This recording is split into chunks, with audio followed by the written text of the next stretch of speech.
think alternative and mainstream in comics only apply within the industry. We can give the creators the rights that the bigger companies always take from them. I was selling the book and someone came up and said, "You can't do this."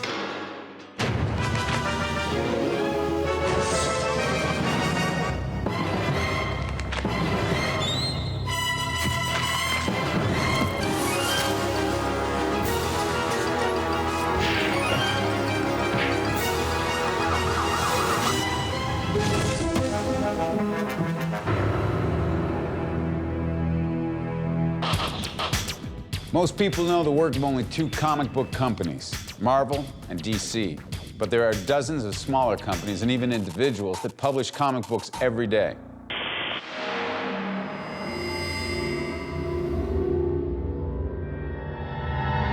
People tend to think of comics, if they understand the comics business at all, they tend to think of it in two different fashions, one being mainstream and one being alternative indie. And, you know, they tend to think that all mainstream comics are cosmic superhero battles, and all indie comics are navel-gazing slacker dudes. I think alternative and mainstream in comics only apply within the industry. In the general culture, there's comics. There's no mainstream or independent. I think what you're mostly talking about is a corporate, non-corporate environment. That's the division, and that's where we are an alternative publisher relative to DC Comics, which is owned by Time Warner, and they're a mainstream publisher. I think a lot of cartoonists use the term alternative to sort of disassociate themselves from Marvel and DC. Or to, at least in people's minds, to most cartoonists, what it really means is there are the superheroes, and then there's us. That's kind of what it means. When you hear comic books, the name that usually comes to mind is Stan Lee. But while Robert Crumb is a name you may not know, his work has affected artists all over the world since he hit the scene in the 1960s. Robert Crumb is the underground. You can argue about who the first underground cartoonist was, but Robert Crumb is the underground cartoonist in the same way that Ingmar Bergman is the Scandinavian film director or what have you. But Robert Crumb is the guy who really defined it. He was one of the first people to figure out that he could do comics that were just completely, as he put it, tearing the lid off the id. Direct expressions of whatever he had in his brain, that he didn't have to worry about selling them as children's entertainment, that they could be sold to an audience of older adult aficionados. While I was going to art school, not exactly sure what I wanted to do until I came across some old comics of Robert Crumb's. And I'd seen his art before, but I'd never seen one of the comics he had done where he took the traditional comic book format and did all the artwork from cover to cover. And when I saw that, I immediately knew exactly what I wanted to do.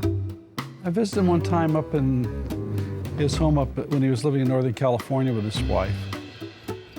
I remember he was being yelled at a lot. He was doing a strip about this character called Eggs Ackley and the demon vulturesses. And he seemed to almost take a verbatim the way Eggs Ackley was being attacked by the demon vulturesses, the way he was being attacked by his wife during the meal earlier. And I thought that was just amazing. And the speed that he was doing this, and without any errors, he did like an entire page in like just a couple of hours. When you compare him to all the people that were imitating him and trying to do the same thing, trying to be shocking by being explicitly sexual and talk about drugs and overthrowing the government and all that kind of stuff, other people just weren't as good at it because they didn't have his talent. He was just such a funny writer and such a fantastic artist. He has a phenomenal imagination, and he draws like the hand of God, and he's absolutely unsparing with his own psyche. You don't get the sense that he does any of his comics to pump himself up, even his autobiographical comics. It's all about casting a cold, withering analytical, very funny eye at himself and his psyche and the darkest parts of his own brain, which is really admirable, and it's gorgeous to look at.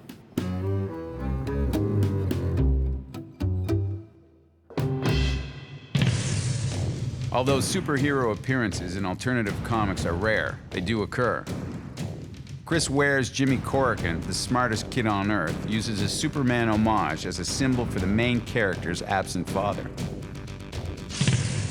Peter Bagge has been working as a cartoonist for decades, and he's worked with some of the biggest names in comics. But the work that he's best known for is his series Hate. One of the first publications to run my work on a fairly regular basis was a porno tabloid called Screw. And after that, I started appearing pretty regularly in a magazine called Weirdo, which was an underground comic anthology, and it was edited by my hero, Robert Crumb, so that was a big thrill to work with him. And then after a while, he made me the managing editor of Weirdo. This is back in the 80s. All through the 90s, I devoted myself almost exclusively to this comic called Hate. Right at that time, a number of things happened to me in my personal life. I was married by then, bought a house, had a kid. All of a sudden, all these aspects of my past, of being a renter and living in cheap, filthy apartments and not having much money and having to drag my dirty clothes to the laundromat, all of those things were very much in my past. When you're in the midst of something like that, it's pretty hard to laugh about it or look at it objectively. You know, it's not very funny when you're in the middle of this crap. But now that it was all behind me, it suddenly was hilarious. Well, a more recent comic book I've been working on is this 6-part miniseries called Apocalypse Nerd. It's about this computer nerd, middle-aged computer nerd, who, while on a camping trip, winds up discovering that his hometown, which again is Seattle, had been nuked by the North Koreans. So he can't go back home, so him and his friend are stuck in the woods trying to survive. And it's all me just putting myself in that situation and how I'd survive. And of course, when I think about it, if I'm honest with myself, I know I would do terrible. Spend a lot of time crying, and so does this character. Deciding to self-publish is a big step. It takes discipline and money. But even before that, you need a good idea, one that gets attention.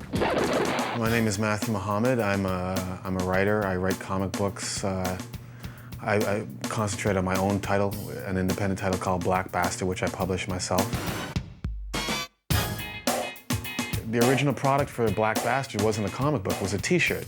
And we went to Wizard World Chicago, and we were selling the shirt, and everyone's, where's the comic? Where's the comic? Okay, we're gonna make one.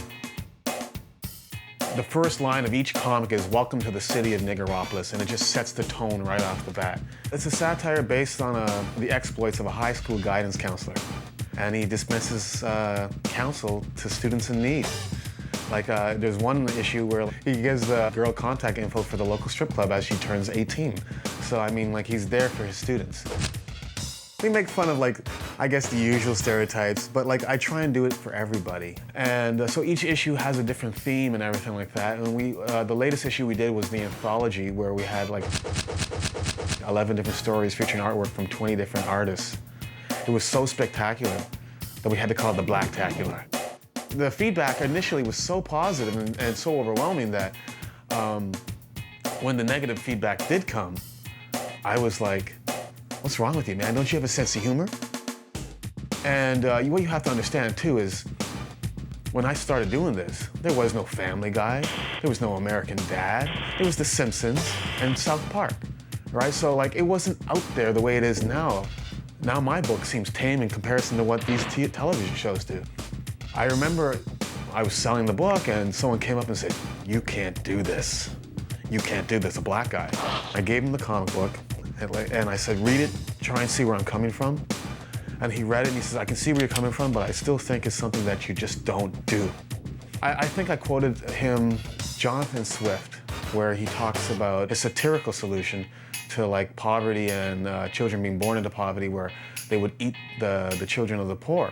And like a lot of people took it at face value and they were outraged by it, but it was satirical. It wasn't meant the way it was written. And that's the thing I have to understand about satire is not everyone gets it. It's 100% wrong, but 110% fun. Black Panther Party for Self-Defense was a political movement in America in the 60s. To avoid controversy, writer Roy Thomas changed Black Panther's name temporarily to Black Leopard to distance the comic hero from the politics of the group. Who are two of the biggest alternative publishers out there? And what has the web done to and for the alternative press? Find out when we return.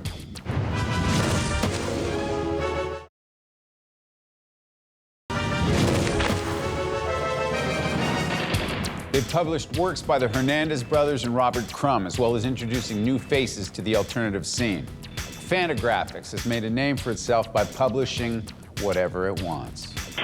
Fantagraphics is basically an alternative comics publisher. So we publish comic books and graphic novels and comic strip collections. Fantagraphics is the publisher of the world's greatest cartoonists. And I say world's greatest cartoonists because it's more than just comics. It's sort of the whole spectrum of cartooning. And you know, rather than specialize in a particular genre or any kind of subject matter, we mostly just focus on really good cartooning, whether it be someone who does, you know, contemporary comic books or graphic novels or old-time comic strips or great animators from the past or what have you. I think the main thing that sets us apart from mainstream publishers is that we respect the vision of the individual artist more than mainstream publishers do. Mainstream publishers tend to have this format, these genre constrictions within which the cartoonists are expected to work, whereas we give our cartoonists complete carte blanche to do whatever they please. Well, needless to say, alternative comics were able to do, or cartoonists were able to do a lot more than anybody working for Marvel or DC could, because they had almost complete creative freedom. Like with Fantagraphics, I could probably count on one hand the number of times that I know of that they either told me or anybody not to do this, that, or the other thing. And it was usually just to avoid a lawsuit. A few cartoonists that we publish do need a little bit of guidance, but for the most part, cartoonists will bring us a piece of work and say, do you want to publish this, yes or no? And then everything else is just production details. Part of the appeal of publishing the work we do is that you can't really define it in one sentence. It's really all over the map. I mean, there's deadly serious work, there's satirical work, there's just outright funny work, there's genre fiction. I don't think you really could look at a comic and know it's a Fantagraphics comic, you know, based on the style of drawing or the content of the comic. We tend to publish a pretty wide range of stuff, you know, from the most accessible, you know, kind of mass market thing like Peanuts to, you know, really idiosyncratic and existential stuff by Crumb. And on the surface, you know, there's not a lot of common ground between the two other than it's just exceptional work. I really don't know what we look for until we see it. I realize that's sort of like a circular response, but there's any number of books that we really like that we publish that, you know, if the day before we received that book in the mail, you would have asked us, are you looking for something like that? We would have, you know, just looked at you blankly. I mean, we published, for instance, a book that's basically a fantasy fairy tale book called Castle Waiting. And that's not something that really falls within Gary's and my normal purview of tastes. And yet, when we saw the work, we were just enthralled by it. And actually, when we announced it, there was some eyebrow raising. It didn't seem to fit typically within the normal Fantagraphics formula, which was, in fact, yet another reason to do it. They do a bit of everything, from Buffy the Vampire Slayer and Star Wars to Mike Mignola's Hellboy. Dark Horse Comics is a company that bridges the gap between commercial and art house publishing by publishing both. Dark Horse Comics is a publishing company that began in 1986. It was created out of a desire to create comics on our own. I never meant it to be the big company that it's become. One of the things we started with, because we knew we couldn't compete with Marvel or DC, was we thought we can give the creators the rights that the bigger companies always take from them. Let the creators retain their copyrights on their characters so that if something happens down the line and the character's made into a movie or TV series or a line of action figures or whatever, they can benefit from that, that expansion into the other markets. My experience with Dark Horse has been fantastic. I don't know another publisher who, would have just said, we want you to do a book for us. They didn't ask what it was. I told them, well, it's going to be called Hellboy. They said, great. They didn't ask what it meant. They didn't ask what it looked like. They didn't ask anything. They just said, we like you. We trust you. Go do your book. They're very hands-off. Mike Richardson, I think in many ways, is a patron of the arts in that degree. He really admires, he understands the business of the arts, but he really admires an individual voice and really lets you do exactly what you want to do. The whole business model of a small independent publisher that publishes a variety of material that allows top talent to own its own creations. A lot of companies kind of learned that from us. Not to say that nobody had thought of that before us, but we made it work in ways that nobody else did. The other guys who tried it aren't around anymore, so obviously we were doing something right. One of the great advantages, it's a very small publisher. So Hellboy becomes a big fish in a small pond as opposed to one of a billion books that Marvel or DC is putting out. I mean, if I were to do a book like this at Marvel or at DC, would I have to have my character interact with Batman and stuff like that? I mean, Dark Horse, we did a couple little experiments like that, crossover with this character, crossover with that character, but they were fun little things. It was always clear that Hellboy was mine. We were the place that Frank Miller and John Byrne came to when they were at the very top of the industry and wanted to do something real different, wanted to do the books that they were meant to do and own them and have complete control over them. And now there's a lot more opportunities like that, but we were the ones that really kind of laid the groundwork. Robert Crumb has created many stories and characters over his career, but is likely best known for drawing himself. His brutally honest work regarding his relationship with women is captured in the title and cover of My Troubles with Women. Comics on the web are by no means a new idea, but Transmission X has a unique approach to the idea of web publishing and publicity. Find out more when we return.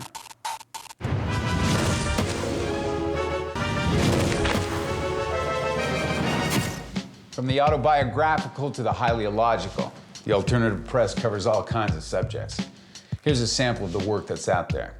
This is Comics 101. Josh Simmons' House is a classic ghost story about 3 adventurous kids and one giant abandoned mansion in a remote area.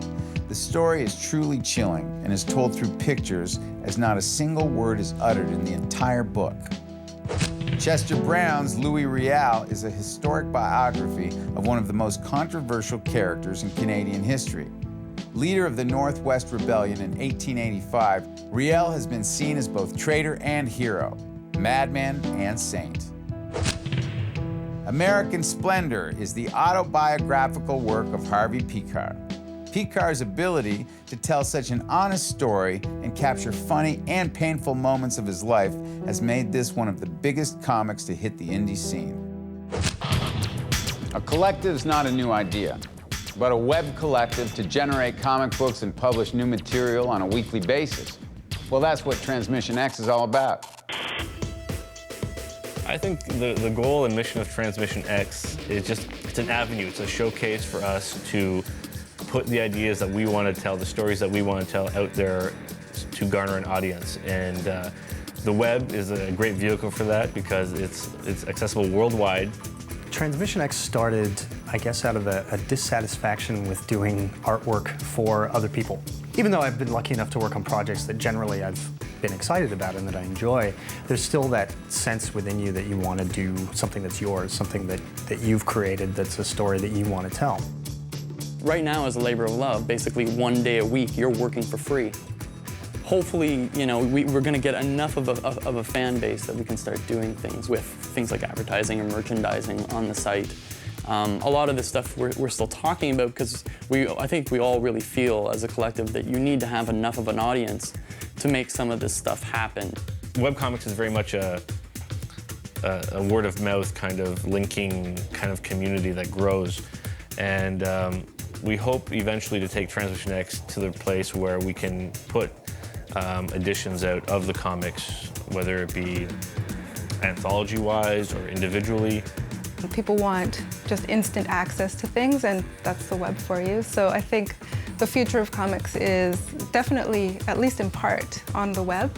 Even though my love is books, and it is paper, and I love buying things on paper, so probably I'll end up collecting loose into a book. We're really just trying to make webcomics expand sort of the viewership of webcomics and the impact that they have within the comics community. And then afterwards, from there, what I'm really hoping is that Transmission X will be sort of a forum for people who don't normally read comics to find a type of comic online that they would like to read.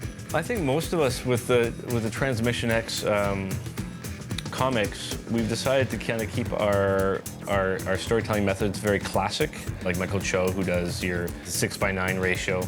But many of the other guys have gone landscape to fit the monitor screen or the shape. It's really fun. It's very liberating to work that way, and it's a unique challenge as well to sit down every week, because I work on it basically one day out of the week. I sit down and try to come up with something that works as a page. I mean, it's all part of a larger story, but I have to come up with something that feels complete, that gives the readers a satisfying chunk of the story for that week, that ends on a dramatic note that is compelling enough that the reader will return the following week, to propel the story a little bit in 8 short panels. You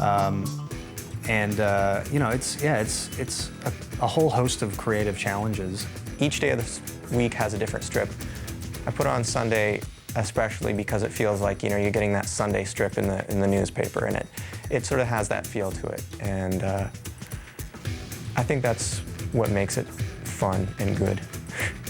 As far as I'm concerned, I think what stands out is our quality and our real consistent effort to doing something that we genuinely care about. There's a real feeling of a uniform sort of sense of loving comics and really wanting to do something that's good and cool and show that comics aren't the niche sort of market that mainstream comics feel like. With new technology and the world at our fingertips, self-publishing is easier now than ever before. But whether you're doing it online or on paper, getting your work to cut through has never been more challenging. And just maybe, that's a good thing.